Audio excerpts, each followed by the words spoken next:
By 1300 BC, a people speaking an early form of the Greek language had inhabited large portions of mainland Greece. They were known as the Mycenaeans, and for years their wars and scandals, exploits and achievements became the stuff of legend and laid the foundation of Greek civilization.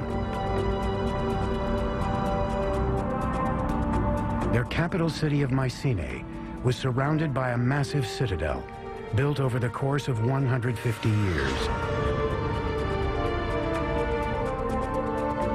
According to myth, it was from this city that the Mycenaeans were led by a king named Agamemnon, whose epic struggles were written down by the 8th century BC poet Homer in two of history's most famous tales, the Iliad and the Odyssey. So the Iliad was something like the Bible for ancient Greeks. It contained a moral story. It told you how you should live. It described gods, it described religion, but also described people. It described situations. It gave ideals that you should look upon. The tales of the Iliad and the Odyssey have become some of the most famous in history. The abduction of Helen by Paris, Agamemnon's 10-year siege of Troy, and the giant wooden horse which the Greeks used to enter Troy and destroy the city. Although Agamemnon's exploits during the Trojan War may have been heroic, his return home to Mycenae was far from a hero's welcome. He was murdered by his own wife.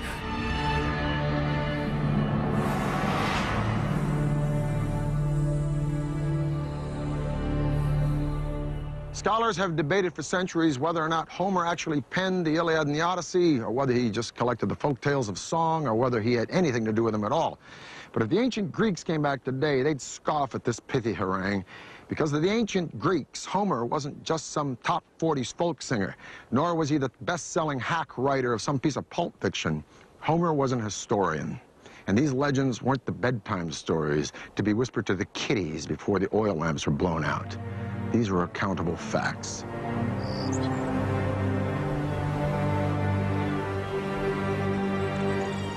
This is what is left of Mycenae, the capital city of which Homer writes, and where many, including me, would like to believe that Agamemnon really ruled. These ruins show us that not only were these early Greeks master builders, but they were capable of some amazing engineering feats. As you approach Mycenae, first thing, of course, that you will see is the fortification walls, which are very impressive. And immediately you have this feeling of awesome. The citadel walls of Mycenae are buttressed by stone blocks which weigh up to 10 tons apiece.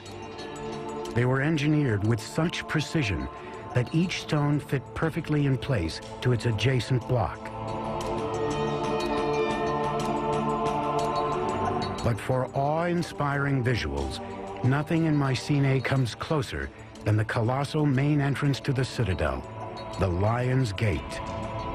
This is the Lion's Gate, the main gate to the citadel of Mycenae. It is one of the most stunning structures of all of early antiquity. It is an imposing piece of symbolism. It is an imposing piece of engineering. Two lions standing fully upright, their paws on the base of a column. Their heads, which are missing, will be turning outward. Anybody approaching this gate would know that Mycenae stood for one thing: power. Structurally, the gate looks to be a standard engineering practice of post and lintel construction.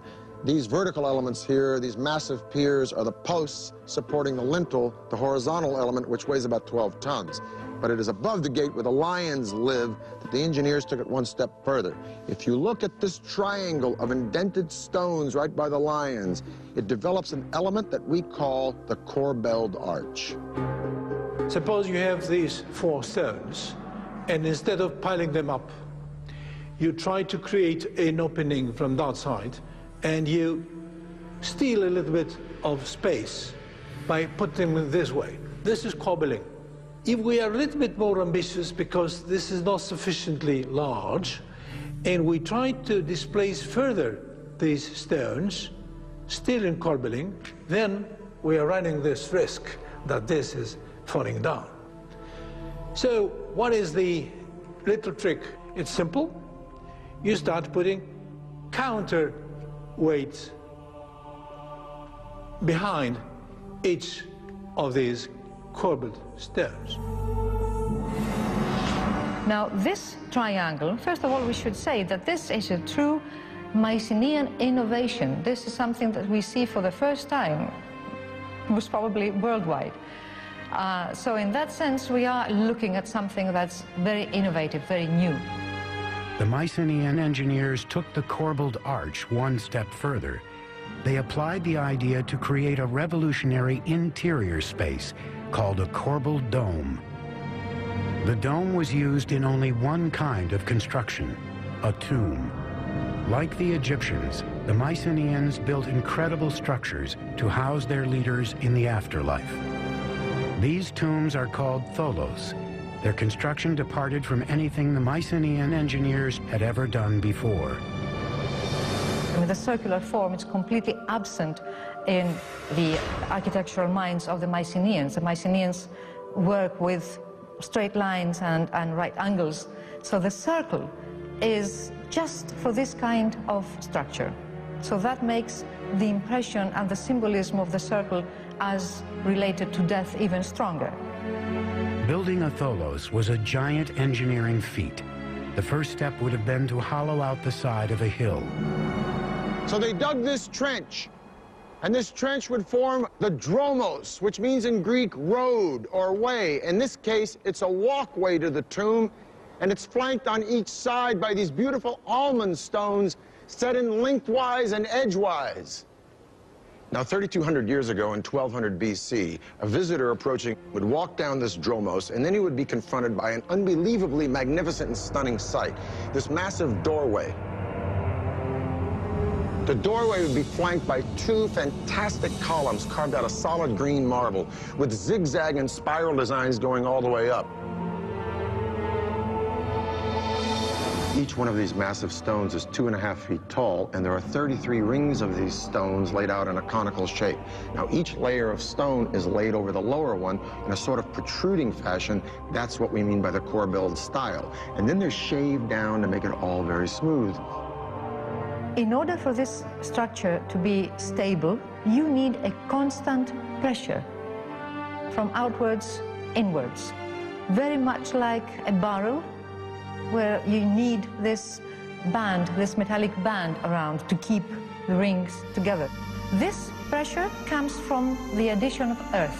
As they build, they add earth from around, and quite a lot of earth, and there comes a point when they have finished the beehive structure inside. At the same time, they have built a whole earthen mound on top. Around 1100 BC, this early Greek civilization suddenly and mysteriously disintegrated and disappeared. There's lots of theories about that. I think the most dominant one is new tribes, new barbarian tribes came from the steppes, and they attacked the civilizations of Egypt, they attacked the civilization of Mesopotamia, causing disruption in the trade routes. But that became their fall. With the fall of Mycenae, Greece entered a dark age. Over 4 centuries, its culture fell into a deep slumber. Then, in the 8th century BC, individual city-states began to develop and flourish, each one forging its own identity, competing for economic, military, and engineering prominence.